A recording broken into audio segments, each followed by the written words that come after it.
Bonjour à tous et bienvenue dans ce nouveau numéro du JTech. Le JTech, vous le savez, c'est chaque week-end toute l'actualité high-tech sur 01net TV. Avec au menu cette semaine, la formule électrique. Va-t-elle remplacer la Formule 1 ? En tout cas, le week-end dernier s'est déroulé en plein Paris une course de formule électrique.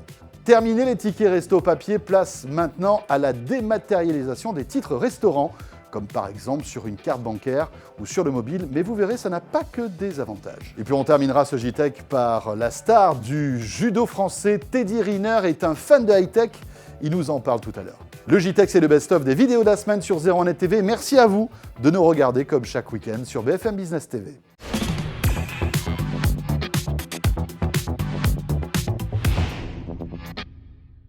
Polluante, bruyante, on reproche beaucoup de choses à la Formule 1 traditionnelle. Aujourd'hui, on parle de plus en plus de formules électriques, de vrais petits bolides qui dépassent allègrement les 200 km/h et qui roulent à l'électrique. La semaine dernière, en plein cœur de Paris, s'est déroulée une course incroyable. 01net TV y était.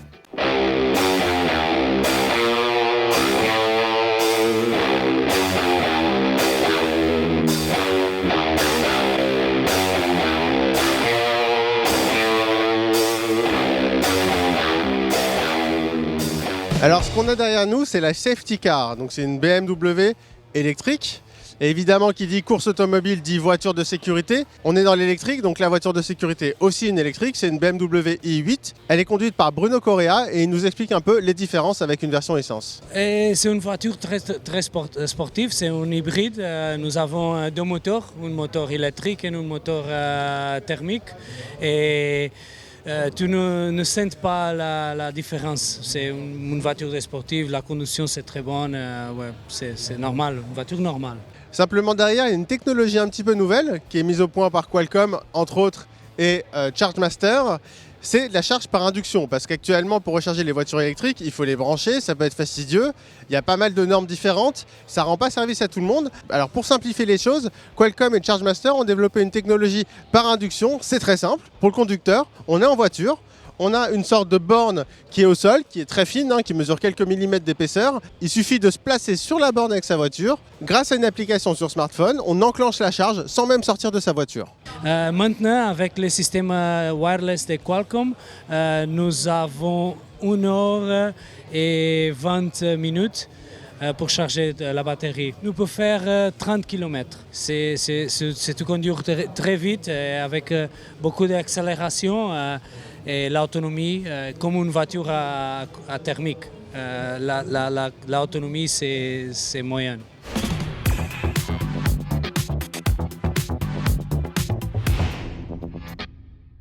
Voilà, la formule électrique, ça décoiffe. On enchaîne maintenant avec les tickets restaurants qui existent depuis de nombreuses années.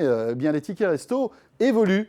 On oublie enfin le papier pour passer soit à la carte bancaire avec une puce, soit directement sur le mobile, mais vous allez voir, ça n'a pas que des avantages. 01net TV dans un petit restaurant parisien aujourd'hui pour vous parler des titres restaurants. On est plus de 3,8 millions de salariés chaque jour à utiliser ce genre de choses, donc des petits tickets resto au papier. Et aujourd'hui, on va passer à ça. Regardez, évidemment, c'est la version dématérialisée, une petite carte qui va nous faciliter les choses, même si elle a quelques petits inconvénients. Il faut savoir qu'il y a plusieurs acteurs qui se partagent le business juteux des titres restaurants en France. Il y a Edenred, dont on va parler aujourd'hui, mais il y a aussi le groupe Up, il y a Sodexo, Natixis, Resto Flash, qui est un nouveau entrant, mais aussi Monéo Resto, Monético et même Digibon. Donc il y a du monde quand même sur ce milieu. Laurent Delmas, qui est directeur général France d'Edenred, nous explique un petit peu comment ça fonctionne. Ses avantages, d'abord elle est valable dans le même réseau que les titres restaurants papier, c'est-à-dire près de 180 000 établissements en France qui l'acceptent.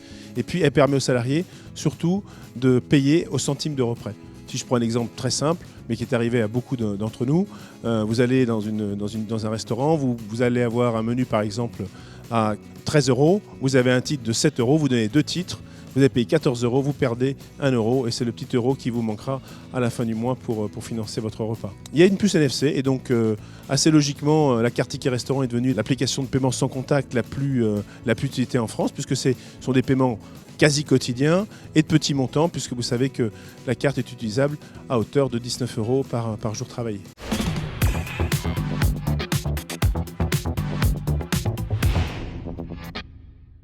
Et cette semaine sur 01net TV, nous avons parlé de tablettes et de PC. Comment choisir entre les deux? Est-ce qu'on doit choisir entre une tablette tactile et un bon vieux PC avec un clavier et une souris?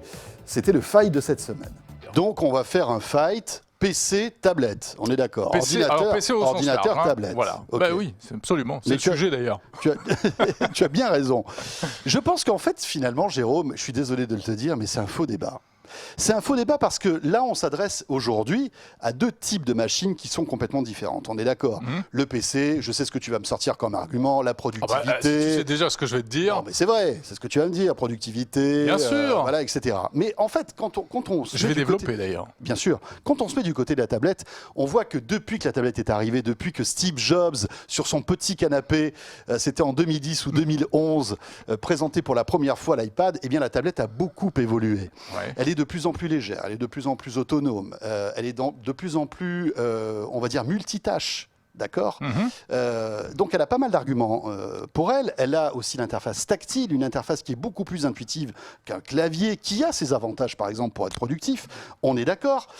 Les apps, c'est quand même incroyable, c'est génial. Aujourd'hui, que ce soit sous Android ou avec iOS ou même sous Windows 10 quand tu es en mode tablette, tu as quand même un store qui te permet de très facilement télécharger des applications. Oui, mais alors j'entends bien ce discours et c'est vrai que c'est le discours ambiant aujourd'hui. Le PC est mort, on est dans l'ère post-PC. Je ne suis pas en train de dire que le PC est mort. La Attention. tablette va tout remplacer et la tablette avec toutes les qualités que tu énonces.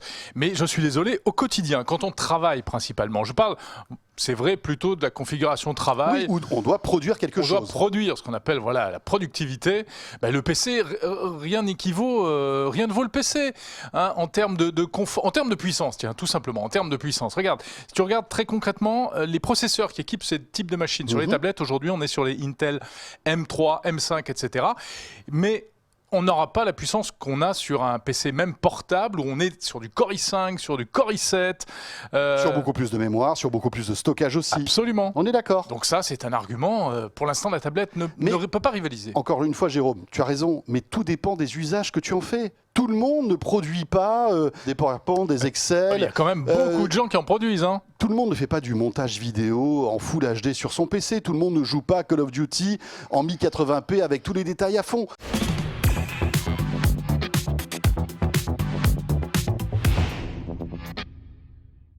Difficile de départager la tablette et le PC. En tout cas, on a essayé. On va maintenant évoquer le home cinéma, le fait de transformer l'une de ces pièces en vraie salle de ciné. Évidemment, il faut un bon vidéoprojecteur et on en a trouvé un au labo 01net et c'est David Noguera qui nous le présente.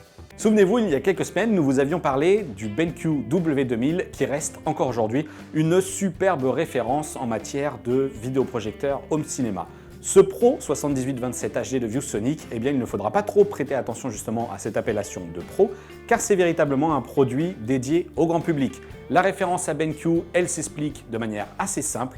ViewSonic a intégré dans son vidéoprojecteur une plateforme technique très proche du produit BenQ, puisque tous deux sont certifiés REC 709. Qu'est-ce que ça veut dire? Eh bien tout simplement qu'ils sont calibrés en usine de manière à respecter la colorimétrie issue du monde du cinéma. Et la bonne nouvelle, eh bien, c'est que ce ViewSonic respecte aussi cette promesse. Il délivre une image lumineuse, contrastée et fidèle aussi, des mesures qu'on vous invite à retrouver sur 01net.com. On vous dit véritablement, de ce point de vue-là, il n'y a aucune critique.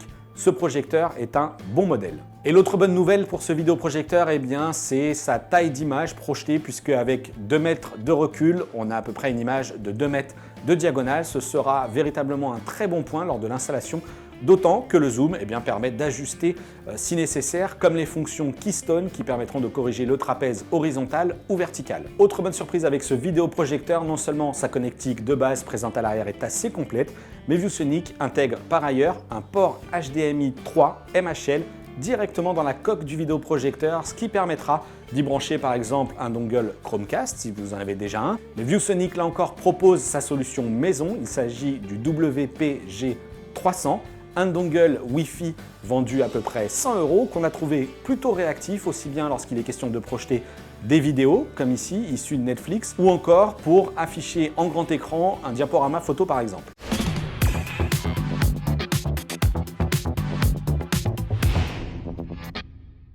Voilà, finalement, c'est pas si cher que ça que de se transformer une pièce en vraie salle de home cinéma.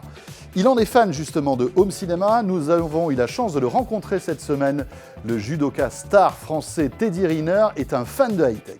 Alors Teddy, on va parler un petit peu de ta vie de geek. Est-ce que tu peux nous raconter un petit peu ton quotidien de geek? Qu'est-ce que tu as comme appareil high-tech autour de toi? 3 ordinateurs, 2 ou 3 tablettes, 2 téléphones, si c'est pas 3 de temps en temps. Alors qu'est-ce que tu as comme téléphone? Un BlackBerry et un iPhone. Un BlackBerry? Ah, Ouais. t'es presque le seul à en avoir un encore, non? Mais moi, parce que BlackBerry, je trouve que c'est important quand on travaille beaucoup, quand on a besoin de toujours échanger. Je trouve que c'est mieux que du tactile. J'adore sentir les touches. Et puis, moi, par exemple, je suis en réunion avec toi, je ne te regarde pas, je te regarde dans les yeux, mais je suis en train d'écrire un mail. C'est vrai qu'avec un smartphone tactile, c'est moins facile. Ah, c'est très dur même. 3 PC, des tablettes aussi? Ouais, c'est il y en ça? a un qui sert à chaque chose. Il y a un PC pour les films, une tablette pour le travail, un ordi pour le travail, un autre pour les voyages. Et c'est vrai que tu voyages beaucoup, donc Voilà, donc il faut être un peu organisé. Et puis, moi, j'ai toujours un peu cette crainte de perdre mes données, mes photos, mes films. Voilà. tu prends beaucoup de photos? J'ai mes appareils photo quand je vais en vacances, c'est-à-dire ceux qui vont dans l'eau pour faire de la plongée sous-marine. Et j'ai soit mes smartphones, soit un appareil photo dans la vie de tous les jours. On parle beaucoup d'objets connectés aujourd'hui, les montres, les bracelets, la maison connectée. Ça t'intéresse tout ça? Ouais, ou- bien sûr, j'aime bien quand je suis à l'étranger regarder ce qui se passe chez moi, même s'il n'y a personne. Voilà. D'accord. Donc tu as une caméra chez J'ai toi? des caméras chez moi, donc je peux tout voir. Après, quand je suis à l'entraînement, souvent j'ai une montre connectée, mais je la mets plus sur mon entraîneur qui fait les entraînements avec moi et qui peut me dire mes stats. Après, avec mon préparateur physique, on utilise Myotest. C'est un appareil qui permet de me donner les nombres de répétitions, la vitesse, mon placement. C'est bien pour la performance. C'est du gadget, mais c'est aussi des choses concrètes, réelles, qui peuvent faire la différence. Autant mettre toutes les chances de son côté. Non, c'est vraiment un plus.